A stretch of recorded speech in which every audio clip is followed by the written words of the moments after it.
This is the Nio ET5 and today I'm going to tell you almost everything you need to know about this car.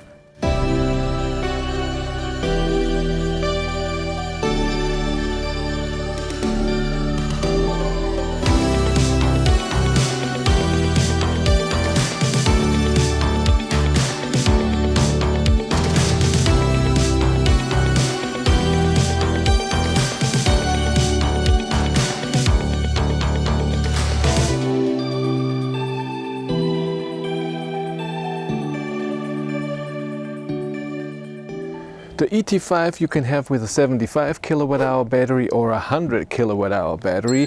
75 gives you 70 kilowatt hours usable, the 100 90 kilowatt hours usable. Both have the same motors, 375 kilowatt, that's 489 horsepower, 0 to 100 kilometers, 4 seconds. I tested 3.78, I think. So it's really powerful and really sporty. WLTP range on the small battery is 456 kilometers, on the big one 590. The Nio starts at 47,000 euros, but this is without the battery. The small battery costs 12,000 euros and the big battery 21,000 euros, and of course you can have extras as well. But you can also rent the battery for 169 or 289 euros. If the thing would open, yeah.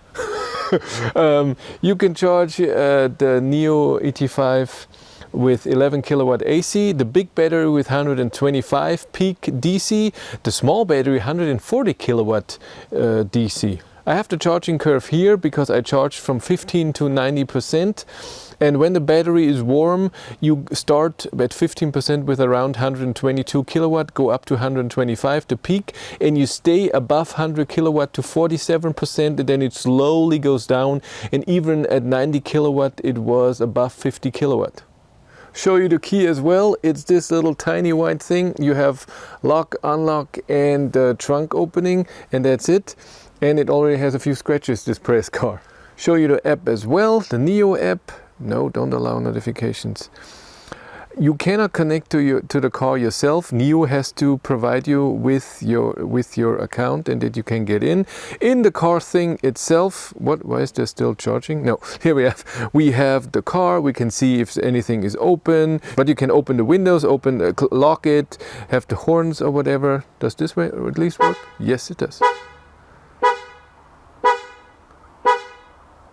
Okay. You can stop. Stop it. It works. That works. Yes, you see your range when you're charging, you see all the info that you need for charging, so state of charge, the kilowatt you're charging, the amp, the voltage, all of it, your range. You can, yeah, this is the thing that's a bit wrong here. It says that inside I have 26 degrees. I don't, there's no sun. It's maybe 22 degrees in here, but you can preheat, pre-cool. You have super dry, you can preheat for charging, snow removal. A lot of functions that you have in here, and the app is pretty fast. The trunk can be opened via the button down here, or of course with your key, and there's also a button in the infotainment system. It's a bit slow, but you can save the height, so you can put it to a special height and then say in the car, save this please. The trunk overall is a good size. The second pocket down here is for nothing because this car has the subwoofer and this takes up all the space. Without the subwoofer there would be a good amount of space though. This is very deep into the car, not very high. The good thing is when it rains and when it's rain here on the back window, it doesn't go into the trunk. It goes in this area and then flows off. The Nio does not have a frunk. Everything is closed up here. I can see a few things where I can put fluid in, I guess brake, cooling fluid, and here of course for the washer fluid. The interior of the car. Overall the seat is amazing. You can even adjust the length of the seat, but if you're a short person it's still a bit too long. Very short person. You can adjust everything, lumbar support, in, out, and the height, and the car has massage function. So it can move this, awesome. You don't have a lot of buttons here. But that's fine. In the door you have a button to open the door, and there's an emergency latch that you can pull so the door opens if there's a problem with the battery. This cushion here is not too soft, but it's okay, the same as in the middle. Your controls that you have here is on the left your light, but only high beams and indicators and fog lights. If you want low beams or day driving lights, you have to get or change something, you have to get into infotainment system. And on the right you have your wiper control, also with a rain sensor that works really well. Steering wheel is awesome, has a good grip, good size. Again, you only have a few buttons here. On the left you have your cruise control or your self-steering, turn it on, distance and speed. And on the right you have your music control, so volume, next song, previous song, and that's it. And I'm totally in the dark. You can only see me when I'm here. In the middle we have our gear selector, we have the drive mode button, hazards and locking. Then we have a wireless charging pad and 2 cup holders. In the middle is also a big pocket where you can put stuff, and also here in the middle console. In the middle here we have a USB-A and a USB-C, and you can take out the cable underneath here and charge your phone. There is no glove box, but that's fine. I rarely put anything important in the glove box anyway, so I'm cool with this. The pockets in the doors are gigantic. And up here on the roof you have your reading lights. If you want all lights on, you still have to go into the infotainment system. There is no button to do that. And you have your sun thingies here with a light. I thought this light goes on. Yeah, it does. Space-wise, it's totally fine. With this panoramic roof, I have this much headroom. I'm 6 feet, 180 centimeters. That's way more than enough space. What I notice sometimes when getting into the car, this thing here can hurt a bit. It is hard plastic, and if you don't have enough space to get in, so if you can open the door fully, then your back touches this and it hurts a bit. But if the door opens fully and you get in, it's fine. Here in the back, this thing here is plastic and hard, so you don't want your knees in there, but I have this much leg room. Nice pocket here, the same cushioning here for the arms. You have a middle armrest that's stable and very soft. There is no pocket here. There's no pocket. The only pocket is here in the door. You have an USB-C here and air outlets. That's good. I like that. The view is a bit obstructed with this gigantic seat and this headrest here. We have a hook here and a hook up here. We have a tiny light on the side, but even though it's tiny, it's pretty bright. I have no headroom. If I put my head back, I'm touching the roof, the glass.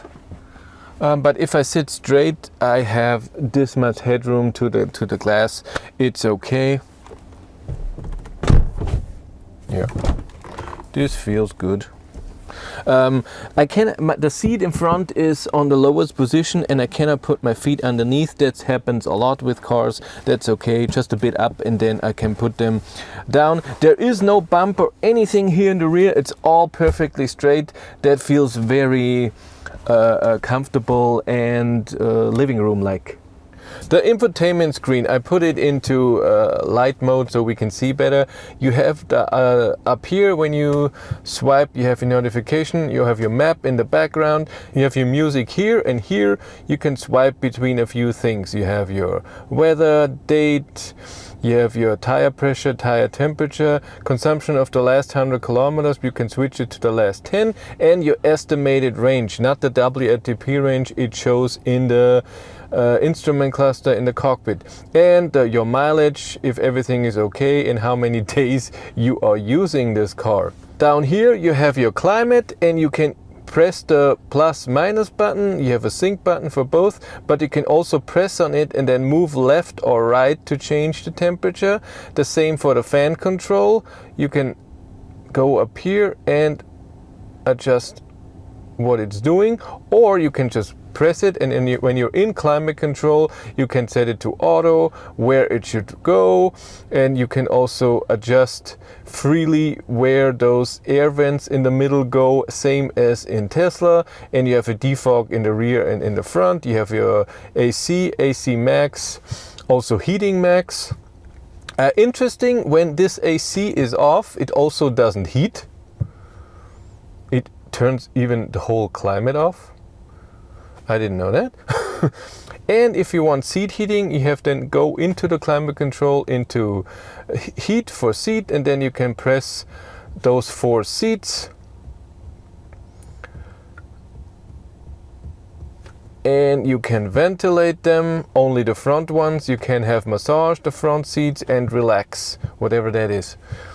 And you can have a fragrance where I got the car with it and it was a bit too smelly for me. You have 3 different smells and you can adjust how strong it should do that. Down here you have your volume control, also here if you want to. You have your apps that you can use. And the main thing is here in car. It goes from the top. Here is your account, then the car itself. It shows you driving wise what has been used in consumption, how many kilowatt hours. For driving, driver assistance, climate control, battery and miscellaneous. And like I said, last 10 or last 100 kilometers. Your battery level for the month or yearly if you don't reset it. Down here you have your trip. 3 minutes and 7 hours, 20 minutes, 508 kilometers and your odometer. This is the only thing you can reset. The Sync Start resets itself. You don't have the normal consumption number like you have in other cars. You have to calculate that if you need that. Then you have your health, where it says your monthly average consumption and your WLTP range. And you have your battery, where you see your WLTP range. You don't have a charge limit, you only have either to 90% or to 100%, that's it. Then you can have a battery warning at a low battery warning on the kilometers of range left, and you have an en route battery warm up, or when you turn that off, you can manually warm it up when you press here. I did that already. I don't see how much power it uses, but it works. Then you have all your controls. You can open the charge port, open the lift gate, adjust your height memory. You can open the windows. You have a lot of options in here, the same for unlocking, walk away lock and all of this. The lights the same, here you have your reading light on, then what you want with the lights, off, auto, day driving lights or low beams, the distance of the light,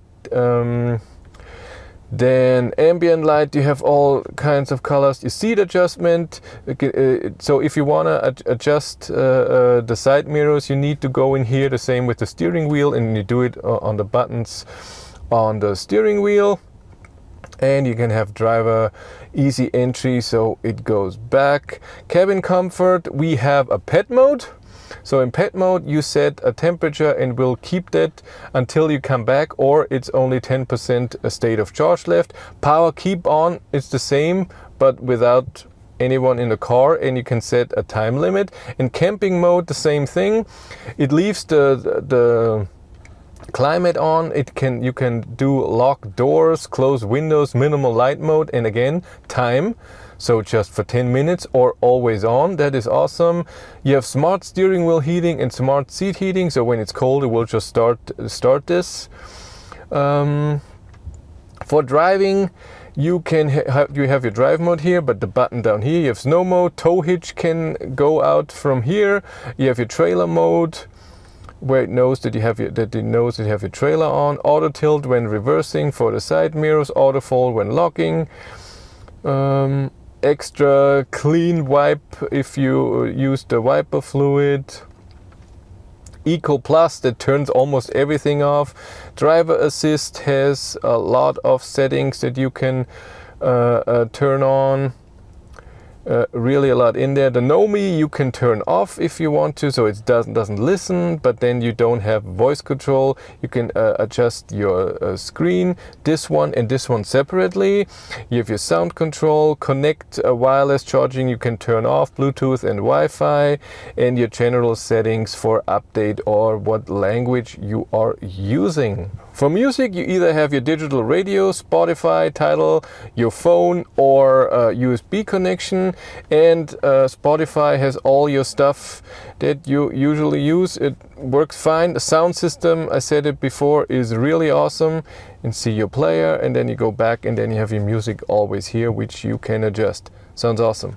the cockpit. Here I can see my speed, if the light is on, my state of charge, the kilometers, but WLTP, what drive mode I'm in, if I'm in park drive, how much power I'm using while driving, and the speed limit. In the middle I will see the road, and on the right I see warning messages, my temperature, speed, and my radio. The voice control with the Nio works really well, and it can do a lot of things. Hi Nio. Hello.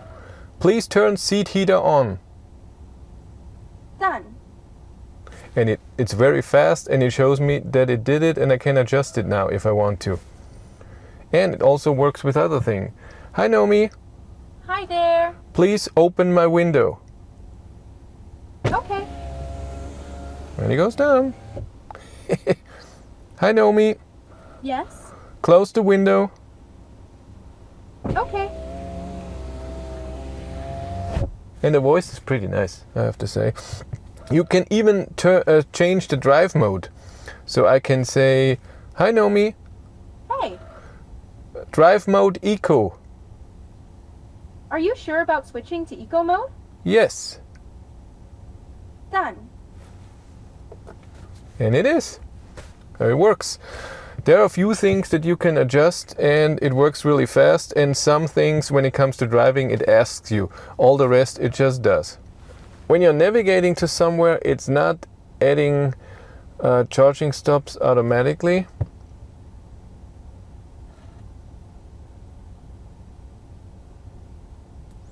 And if you are... Guidance will start now. And if you... In 150 meters at the end of the road, turn left to FRG 40. And you can change your map view, of course. The north, for whatever reason, doesn't work very well. And you can show charging stations around you. Oh, it shows charging station on the route. And it shows that here a battery is empty. And I think... it shows that when you get to the ending 2, yeah, it shows that here your battery will be depleted. Ooh, and the traffic and everything. And this map is extremely fast.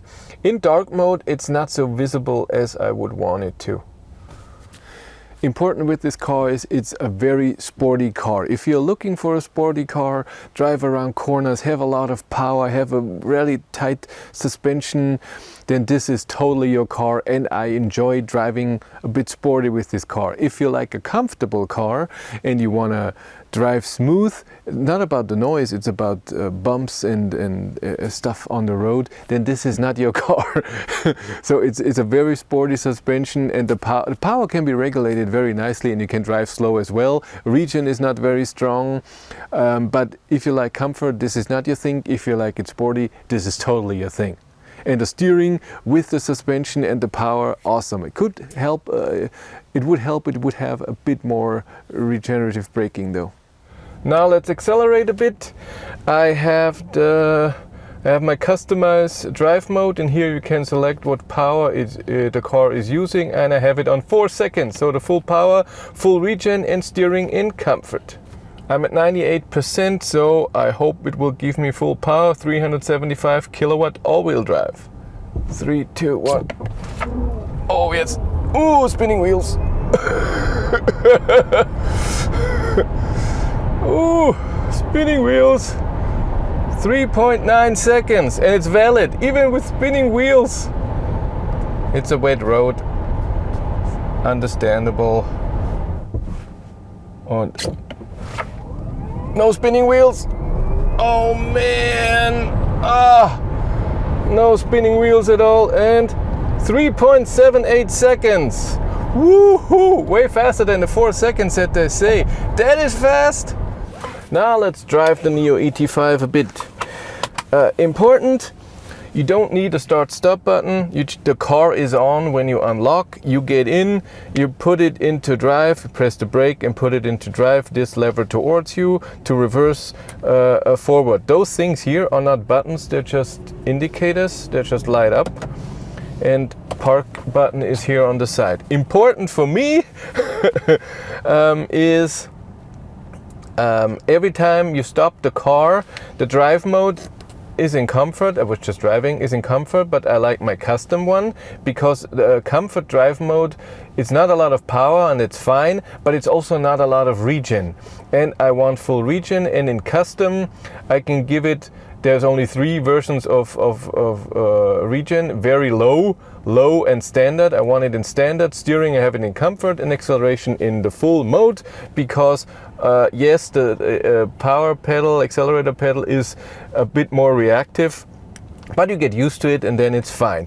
Another 2 things that you have to do every time you get into the car, and that's how it is lane departure warning and assist has to be turned off, and you have to confirm this, and also emergency lane keeping has to be turned off as well. If you don't do that, I also do, and overspeed alert, oh my god, those 3 things.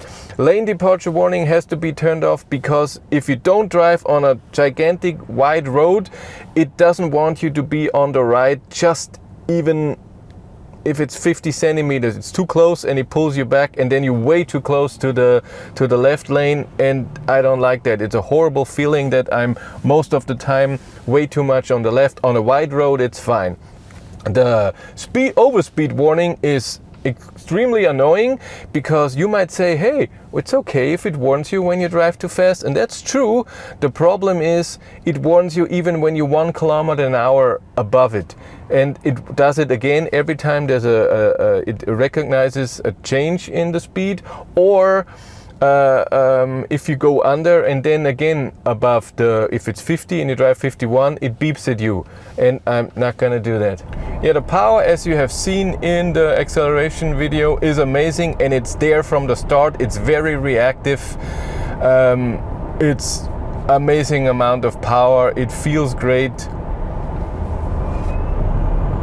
Yeah, the motors are not very loud, so this is very, very nice. And I like that in the display here I can see how much power I'm using, or regen when it's green. What's my maximum regen? I think I've seen 70 kilowatt or so, which is a bit sad that it's 70 kilowatt. Yeah, this is the point. Regen is not very strong. It does creep, so when you don't have auto hold on and you put it into gear, you creep forward. It also, regen doesn't bring you to a standstill, and regen is not very strong. Even though we have 2 big motors, I would have liked to have a bit more regen. That would make the feel more sporty, and also would be easier. So one pedal driving is not available. The suspension is very sporty. When you go over bumps, you feel it. on a nice road like here, it's okay, but when it's a bit bumpy, it gets uncomfortable very fast and a bit annoying. It's just a sporty car and you feel it all the time. The steering is very precise. It's not too light, not too hard. I like it a lot. Even at higher speeds, it feels very good. I'm a fan of the steering.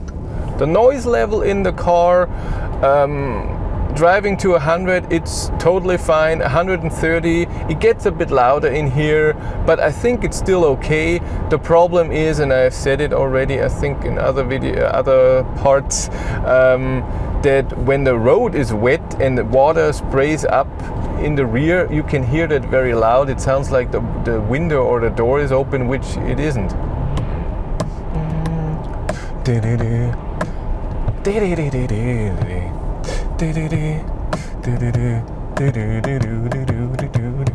Now let's try the cruise control. Cruise control, you turn on the left, on the steering wheel on the left, in the middle button. It's on at the speed that you just were driving, and there's always a beep, and you can see that this is on. The distance you do with the left and right, can't see it, and the more right, then the more distance you have, and the speed you change with up and down. And this is something you can change in the menu. In the menu you can set it to that one press is either 1 or 5 kilometers per hour, and a long press is then the other way around. So right now I have it in this. It goes with every press 5 kilometers an hour up. Oh, I pressed off. Yeah, idiot. And that's done really well. It holds the speed very well. The distance, I notice, in a corner that if it's just a slight corner, sometimes it thinks there's a car but there isn't, and then the acceleration is a bit strong, but I'm also in 4-second acceleration mode, so I get it. But even in eco, no, I take it back, even in eco mode I had that, so it's not always amazingly smooth. What I have a problem with is that if I want self-steering, I cannot turn it on. Doesn't work. I can only turn it on in the menu, by the way, in driver assist menu, so I have to turn it off, turn it on here, go back, and now self-steering is on. And by the way, if you turn it off because of something with the button up, it resumes, and every time a sound. And now self-steering is on. Self-steering overall, again, it's okay, not amazing. It's not always perfectly in the middle, as you can see right now. But the good thing is it doesn't warn you for a very long time, but then it complains. The Know Me here is looking at me and say, take the steering wheel. Now I'm driving 130. Like I said, it's a bit louder, but still okay. Wind noise, tire noise, totally fine. Top speed is 200 kilometers an hour. I won't be driving that because I'm a baby and a wuss, and with this sporty suspension, and I just feel, oh, it's a bit moving, and I'm not used to that. And yeah, but we can accelerate a bit. Even at 130, when you accelerate, it's going off like a rocket. Yeah. And ooh, even in a corner, 170, 180, that's no problem. Since the regen is not that strong, when you drive faster and give it full regen, you don't get a movement in the car, it's still stable. Yeah, one important thing, the sound system is really good. I had to turn up the bass significantly, but it's really good. It sounds amazing for the music that I like, metal. The bass is not too unnatural. It kicks in very nicely. Good sound.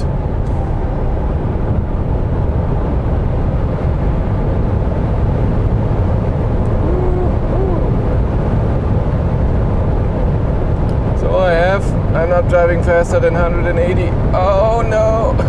Even in the corner. 190, that's it. That's all I do. It feels a bit slippery. It's also a bit wet on the road. I'm not doing that. No, is this a Nio? I think there's a Nio ET5 in front of us. I think it is. Ooh, that's fun. And even Nürnberg IO, so I think it's another press car. Woo-hoo.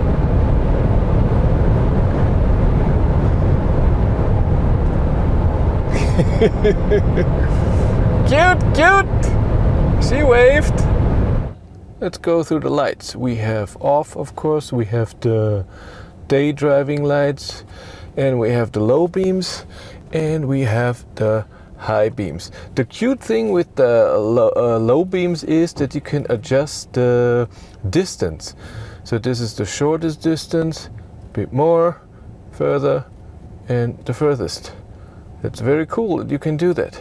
And we have a cornering light. Then we have just the day driving lights, and you can switch on and off if the tail lights are going with it. And then of course the low beam, the brake, hazards, and reverse. Now inside that you can see the distance of the low beams. This is the closer, farther away, and the furthest, and back. Cool, eh? The ambient light is everywhere. In the door, in the foot area, here on the side, here on the side, and in the rear as well. It's everywhere, and you can adjust it very well here. You can customize it, or it can be a theme. You can adjust the brightness of it, and then the color for different areas. It can be this area, this area. Oh, there's light down here too. It's true.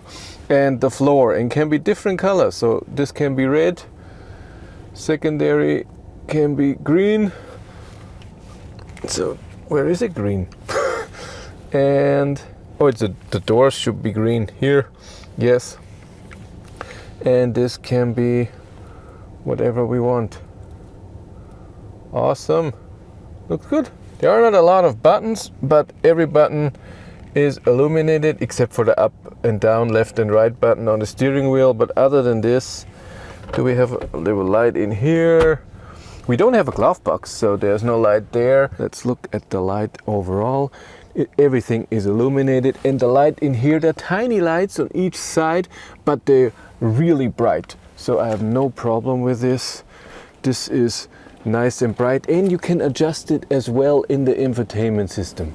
The charge port is also nice illuminated with this thing here, and this is also the indicator with green if it's charging and red if there's a problem. The button to close, again, as with the Ioniq 5, is not illuminated. Trunk button is illuminated. In the trunk we have one light here in the middle top, and it illuminates everything very nicely.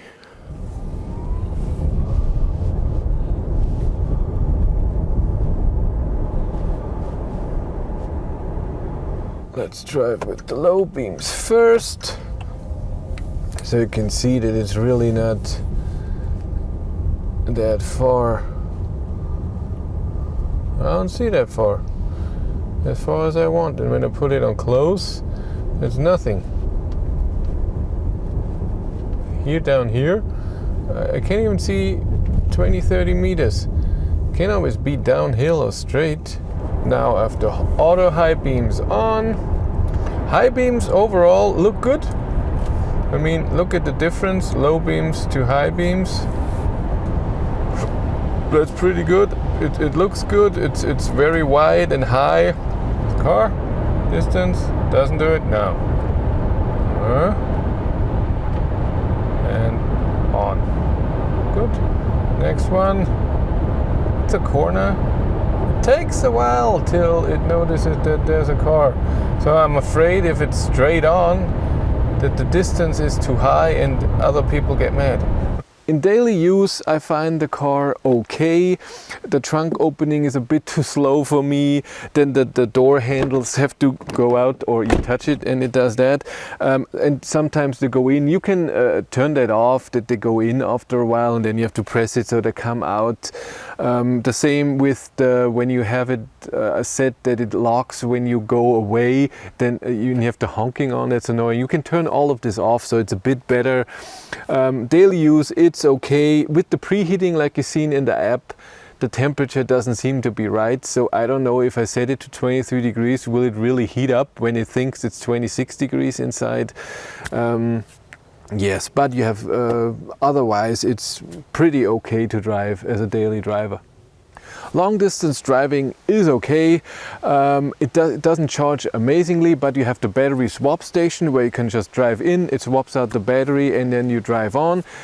Takes around 4 to 5 minutes, which is okay. It even parks the car itself and then adjusts it. You just sit in the car, say confirm, and it does everything, and then drive on, and you have 90%. It's never fully charged to drive on when you arrive with, I don't know, whatever you have, 10%. Suspension for a long distance is a bit too sporty. The consumption is a bit higher, so the range is not that amazing.